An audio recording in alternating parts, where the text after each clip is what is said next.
आज NCERT वर्ग 10 का एक्सरसाइज 3.5 बनाने के लिए कुछ थ्योरी भी हम लोग समझते हैं, उसके बाद आगे बढ़ते हैं। सबसे पहले दो चर वाले रैखिक समीकरण,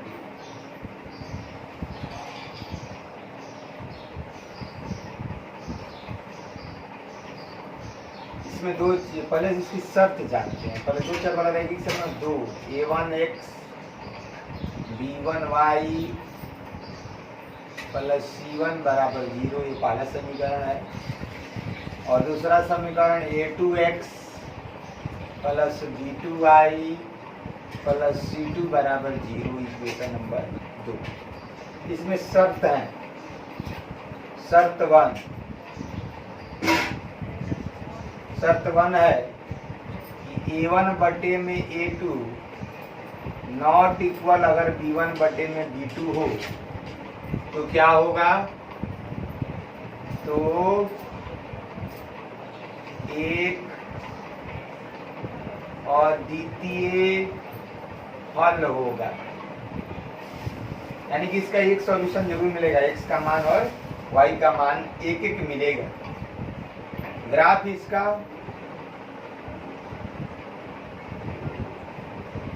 अगर इसका ग्राफ हम लोग देखें तो दो रेखाएं एक दूसरे को एक बिंदु पर प्रतिच्छेद करती है।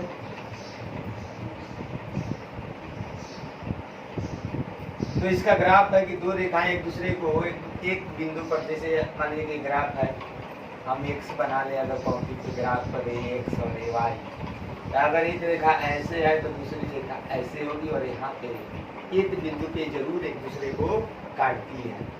ये शर्त 1 है। शर्त 2,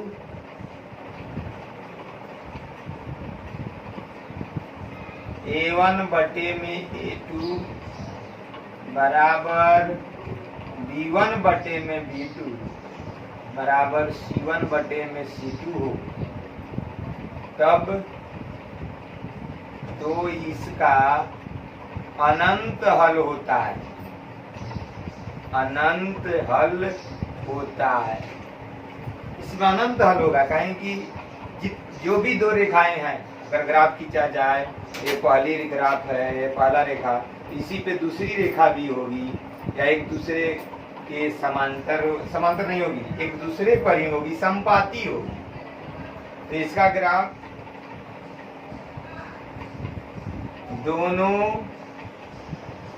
रेखाएं एक दूसरे की संपाती होगी, यानी कि दोनों एक ही पर आएगी, दोनों ग्राफ एक ही रेखा पर होगा, दोनों का जब हम लोग ग्राफ खींचेंगे। और एक तीसरा शर्त है,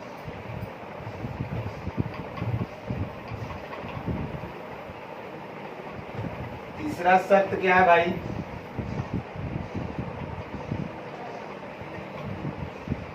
शर्त 3, a1 बटे में a2 बराबर b1 बटे में b2 हो और नॉट इक्वल c1 बटे में c2 हो, तब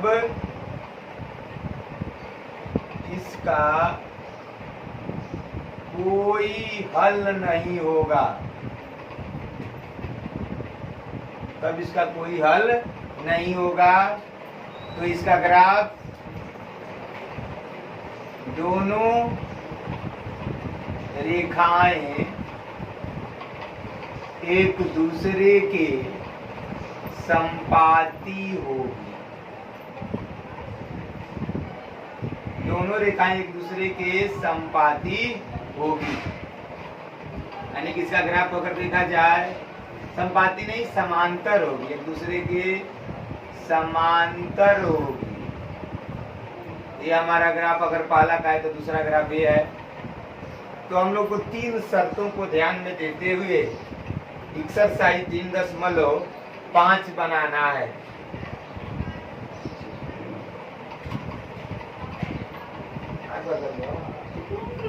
डिस्ट्रॉय वाला पढ़ाई में या तो कंसंट्रेशन हो गया मम्मी नहीं बात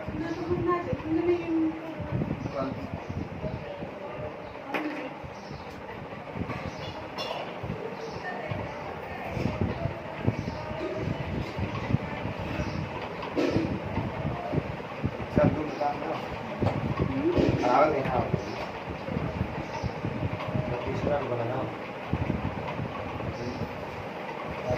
पीछे हमारे जब बाहरिए जाना आधा घंटा बाहरिए घूमो फिर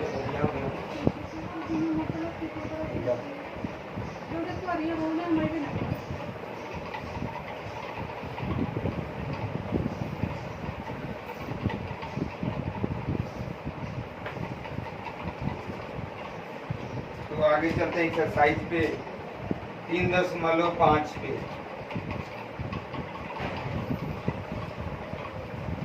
3.5 का पहला सवाल कर रहा है कि निम्नलिखित रैखिक समीकरण युग्मों में से किसका अद्वितीय हल है, जिसका कोई हल नहीं या परिमित रूप से अनेक हल हैं। 3 स्थिति आपको बताना है, क्या इसका कोई हल है कि अद्वितीय हल है कि अपरिमित रूप से अनेक हल यानी अनंत हल है। अगर अद्वितीय हल है तो वर्ग गुणन विधि के द्वारा आपको एक सरवाई का मान निकालना है। तो वर्ग गुणन विधि में x बराबर और y बराबर, हम तो फॉर्मूला बना दिए हैं, फॉर्मूला बनाए भी थे, कल सिद्ध भी किए थे कि क्या होता है।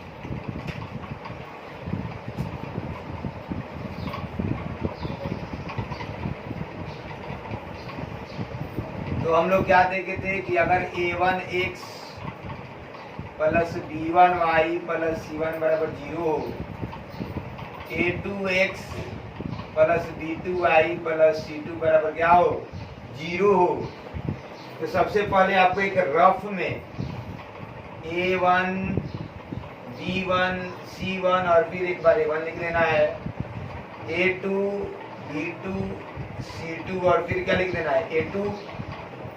चल अगर हमको x तो यहाँ पे, अगर y तो यहाँ पे और 1 तो यहाँ पे, तो x बटे में चलिए गुणा कीजिए, x बटे में तो पहले b1 से इससे कीजिए और इससे कीजिए। पहले b1 c2 लिखिए माइनस b2 c1, इधर से जाते हैं तो माइनस लिख दीजिए, बराबर फिर y, फिर यहाँ से चलिए तो c1 a2 और फिर इधर से जाइए, इधर से जाते समय पहले माइनस लिख दीजिए c2 a1 और तब लास्ट में 1 बटे में a1 b2 minus a2 b1 लिख दीजिए। अब आपको x निकालना है तो y को मत देखिए, इसको यहाँ पे भागा है तो यहाँ पे ले जाएंगे तो गुणा हो जाएगा, तो ऊपर जाएगा तो b1 c2 minus b2 c1 बटे में a1 b2 minus a2 b1। अगर आपको y निकालना है, यहाँ पर ये आपका भागा है, उधर गया तो गुणा, तो c1 a2 माइनस c2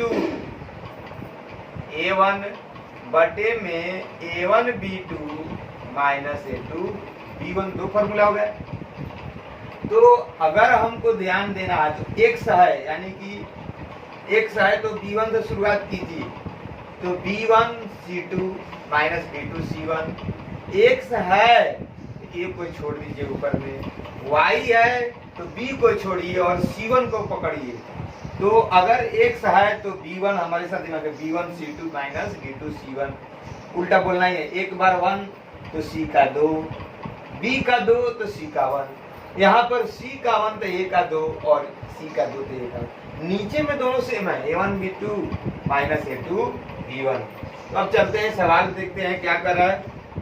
तो पहला सवाल जो है इसका पहला का पहला क्वेश्चन आपका कह रहा है कि x माइनस 3y माइनस 3 बराबर 0 है, और दूसरा पार्ट कह रहा है 3x माइनस 9y माइनस 2 बराबर 0 है।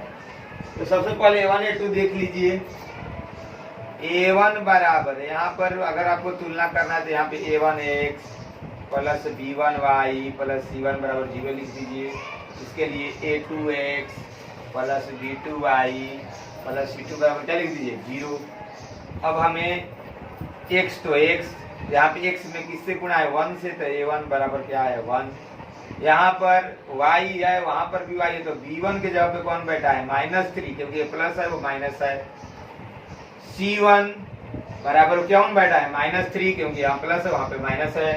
दूसरे पार्ट में A2 बराबर 3 बैठा है, B2 बराबर -9 और C2 बराबर क्या होगा -2।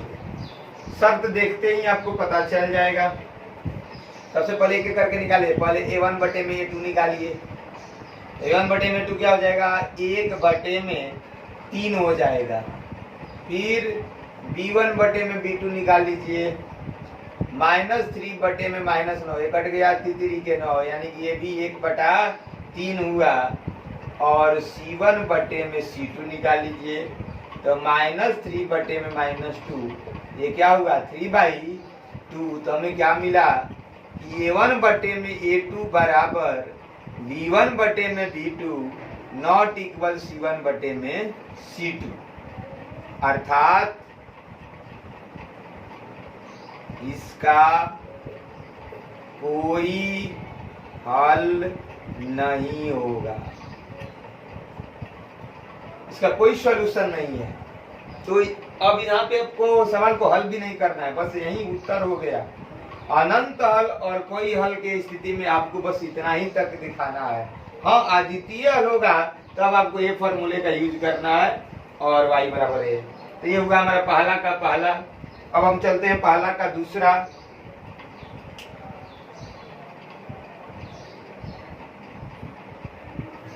पहला का दूसरा बनाते हैं। पहला का दूसरा सवाल क्या कर रहा है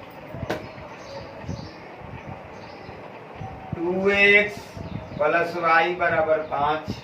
तो पहले इसको लिख लेंगे 2x प्लस वाई, प्लस आया इधर तो माइनस बराबर क्या हो गया 0। उसी तरह से दूसरा पार्ट 3x प्लस 2y बराबर 8, इसको हम लोग 3x प्लस 2y माइनस 8 बराबर 0। अगर हमको इसमें A1 है तो A1 बराबर 2 है, जिसमें 1 से गुना है। B1 बराबर y में किससे गुना है 1 से, और C1 के जगह पे कौन बैठा है -5। यहाँ पर A2 बराबर कौन बैठा है 3, B2 y में किससे गुना है 2 से, C2 के जगह पे माइनस है तो -8। अब पहले ये देख लीजिए शर्त को, कौन सा शर्त पालन कर रहे, तो सब लोग पहले निकाल लीजिए A1 बटे में A2। तो A1 बटे में A2 कितना हो जाएगा 2 बटे में 3।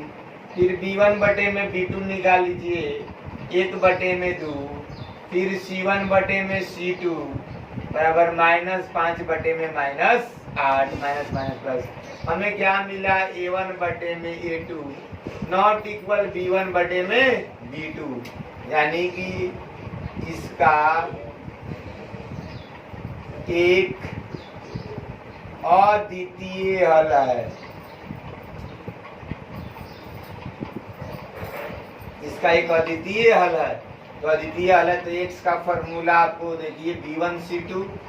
तो B1 का मान कितना है, यहाँ से फॉर्मूला B1 इंटू C2, वहां से B1 का वैल्यू 1, C2 का वैल्यू -8, फिर माइनस B2 का वैल्यू 2 इंटू A1 का वैल्यू, C1 का वैल्यू -5 बटे में A1 B2 2 गुणे 2 माइनस A2 B1 2 गुणे 2 माइनस 3 गुणे 1, तो ये हो जाएगा -8, पहले माइनस माइनस प्लस 5 दूनी 10, 2 दूनी 4, 3 इकाई 3। अब बताइए 10 में से 8 घटा तो बचा 2/1, यानी कि x बराबर क्या आ गया 2। y निकालना है, फॉर्मूला देखिए C1A2, C1 का वैल्यू -5, A2 का वैल्यू 3, C2 है -8 इंटू A1 2 है, बटे में A1 का वैल्यू 2, फिर A2 2। तो आप लोग अगर एक सवाल बना लिए तो नीचे वाला पार्ट तो फिर हम लोग एक लिख सकते हैं, क्योंकि नीचे तो सेम होता है। तो नीचे को हम लोग बार बार कैलकुलेशन क्यों करें, नीचे वाला फिर लिख देंगे 1, ऊपर में हो गया 15, माइनस माइनस प्लस 8 दूनी 16 बटे में 1, 16 में से 15 गया 1 हुआ, तो x और y का मान निकल गया। ये होगा हमारा सवाल नंबर 2।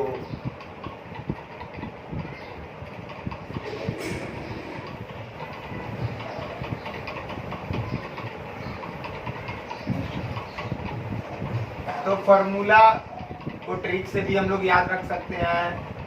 अगर x है तो b1 c2 minus b2 c1 बटे में a1 b2 minus a2 b1, y आया तो c1 a2 minus c2 b1 बटे में a1 b2 minus a2 b1। पहला का 3 नंबर 3x माइनस 5y बराबर 20, इसको हम लिख सकते हैं 3x माइनस 5y माइनस 20 बराबर 0। a1 बराबर 3 बैठा है, b1 बराबर -5 और c1 बराबर -20। दूसरा इक्वेशन 6x माइनस 10y बराबर 40, तो इसको लिख सकते हैं 6x माइनस 10y माइनस 40 बराबर 0। तो A2 बराबर 6, B2 बराबर -10, C2 बराबर -40 है। शर्त को देखा जाए पहले तो A1 बटे में A2 3 बटे में 6 1/2, B1 बटे में B2 -5 बटे में -10, माइनस माइनस प्लस 5 दूनी 10, ये भी 1/2, C1 बटे में C2 -20 बटे में -40, माइनस माइनस 20 दूनी 40, 1/3 बराबर हो गए, यानी कि A1 बटे में A2 बराबर B1 बटे में B2 बराबर C1 बटे में C2। इसका अपरिमित या अनंत हल होगा। बस यहीं पे सवाल रुक जाएगा, क्योंकि यहाँ पे शर्त में है कि अद्वितीय हल है, तभी हम लोग हल कर सकते हैं। अब चलते हैं, 1 का 4 आप लोग बना लीजिएगा, 4 सवाल था, 3 हम लोग बना चुके। अब चलते हैं 2 का फर्स्ट। 2 का पहले 2 सवाल पढ़ा जाए। A और P के किन मानों के लिए निम्न रैखिक समीकरणों के युग्म के अपरिमित रूप से अनेक हल होंगे। तो 2 समीकरण दिया अनंत हल, तो उसका शर्त लिखेंगे पहले लिखेंगे 2x प्लस 3y बराबर 7 दिया है 2 का फर्स्ट में, तो 2x प्लस 3y माइनस 7 बराबर 0। तो चलिए A1 बोलिए, A1 2 है, B1 3 है, C1 -7 है। दूसरा part A minus B into x plus A plus B into y और बराबर 3A प्लस बी माइनस 2 है। A minus B x plus A plus B y. अच्छा बताइए, उधर से सब आएगा इधर, तो ब्रैकेट दे दीजिए और माइनस साइन लगा दीजिए, क्योंकि ये पूरा इधर आया, तो ये हो गया आपका 0। अब बताइए यहाँ पे A2 x में किससे गुणा है, A माइनस बी से, B2 y में किससे गुणा है, A प्लस बी से, और C2 के जगह पे पहले माइनस और तब 3A प्लस बी माइनस 2 है। अब अनंत हल के लिए हमें शर्त याद है, अनंत हल के लिए A1 बटे में A2 बराबर B1 बटे में B2 बराबर C1 बटे में क्या होता है, C2। A1 का वैल्यू रखिए 2 बटे में A माइनस बी बराबर 3 बटे में ए प्लस बी बराबर -7 बटे में -3a plus B -2 minus minus plus. तो कोई दो दो लेकर के हम सवाल को हल करेंगे, या इसको हम 1 कर दिए, ये 2 कर दिए और ये 3 कर दिए। कोई दो लेंगे, या तो समीकरण 1 या 3 लें, या समीकरण 1 या 2 लें, या 2 या 3 लें। अगर हम लेते हैं समीकरण 1 तथा 2 से, तो 2 बटे में a माइनस बी बराबर 3 बटे में a प्लस बी लिखेंगे। अब क्रॉस कर देंगे, क्रॉस मल्टीप्लिकेशन 2 इंटू ए 2a प्लस 2b बराबर 3 इंटू ए 3a माइनस 3b, यानी कि हमको इक्वेशन मिलेगा 2a प्लस 2b प्लस इधर आया माइनस, माइनस इधर आया प्लस बराबर 0। अब बताइए a और a दोनों समान पद हैं, 3 में से 2 गया 1, तो माइनस a होगा क्योंकि चिन्ह बड़ा है। माइनस a प्लस b दोनों जुड़ जाएगा, 5b बराबर 0, इक्वेशन नंबर 1। अब हम लोग एक बार समीकरण 1 तथा 3 से अलग अलग समीकरण 1 2 लिए, 1 3 लेंगे, 2 या 2 3 ले सकते थे, कोई दिक्कत। अब 1 और 3 लिए तो 2 बटे में a माइनस बी बराबर 7 बटे में 3a प्लस बी माइनस 2 हो गया। फिर क्रॉस कीजिए, 2 3 आई 6, 2 1 आई 2, 2 दूनी 4, 7a माइनस 7b। अब सबको फिर इधर लाइए, a और b वाले को, 6a plus 2b minus 4 minus 7a minus इधर आया प्लस बराबर 0। फिर यहाँ पे समान पद देखिए, a और b समान, a b b, तो ये दो माइनस प्लस है तो घटेगा, b में दोनों प्लस है जुटेगा, -4 बराबर, तो -a प्लस 9b माइनस उधर गया तो प्लस इक्वेशन नंबर, ये आपका इक्वेशन नंबर आया 3 हो चुका था, तो ये 4 आया और 5 आया। अब 4 और 5 को सॉल्व करके a और b का मान निकालेंगे। तो 4 में क्या है, -a प्लस 5b बराबर 0, 5 कर रहा है -a प्लस 9b बराबर 0। तो अब माइनस है, घटाव विधि, क्योंकि ये तो बराबर है, हमें चिन्ह परिवर्तन करना है, तो घटाव विधि, ये कट गया, 9 में से 5 गया, -4b बराबर 0, इसलिए b बराबर 0 बटे में -4 क्या आया 0। तो अब ये निकाल लेंगे, तो समीकरण 4 में b का मान रखने पर, समीकरण 4 में हम b का मान रख रहे हैं,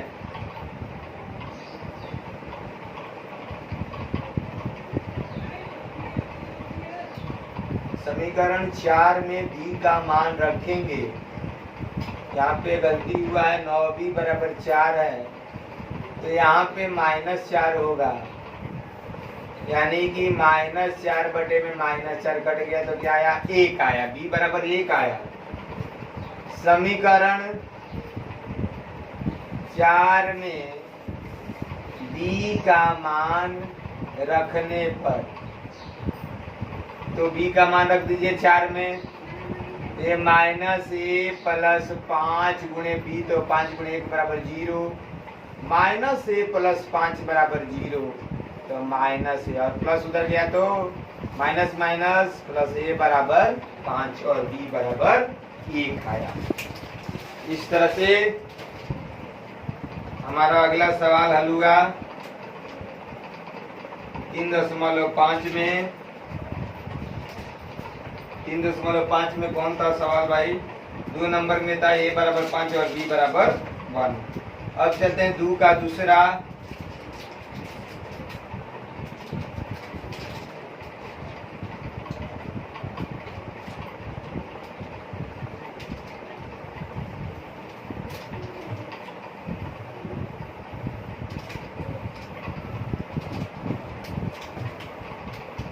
2 का दूसरा क्या कर रहा है, पर के किस मान के लिए निम्नलिखित इक्वेशन के जूम का कोई हल नहीं है। 3x प्लस वाई बराबर 1, 2k तो पहले इसका a1 a2 निकाल लिया जाए। 3x प्लस वाई माइनस 1 बराबर 0, तो a1 बराबर 3, b1 बराबर 1, c1 बराबर माइनस 1।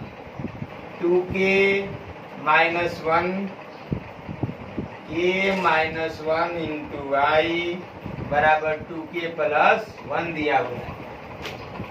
तो 2k minus 1 into x, k minus 1 into I minus 2k plus 1 बराबर क्या हो जाएगा, 0 हो जाएगा। तो हमारा a2 2k minus 1, b2 k minus 1, c2 minus 2k plus 1 होगा। कोई हल नहीं है का शर्त है a1 बटे में a2 बराबर b1 बटे में b2 नॉट इक्वल c1 बटे में c2। a1 का वैल्यू 3, a2 है 2k माइनस 1, b1 1 है, b2 कितना है k minus not equal minus 1 बटे में minus 2k plus minus minus. अगर हमें k का मान निकालना तो बस ये दोनों को हल करेंगे, यानी कि इसको छोड़ देंगे। तो क्रॉस मल्टीप्लिकेशन 3 इंटू के 3k, 3 इंटू 1 3 बराबर 1 से गुणा है तो ज्यों का 3k माइनस 2k माइनस और माइनस उधर गया तो प्लस, इसलिए k बराबर क्या होगा 2। यानी कि k का मान अगर 2 कर दिया जाए इस समीकरण, दोनों समीकरणों के अनेक हल होंगे। इस तरह से आज का क्लास इतना पर ही समाप्त करते हैं। जो बाकी शेष है वो कल देखा जाएगा और केसीसी नाटक बनाएंगे, पहले एनसीईआरटी बना लिया जाए।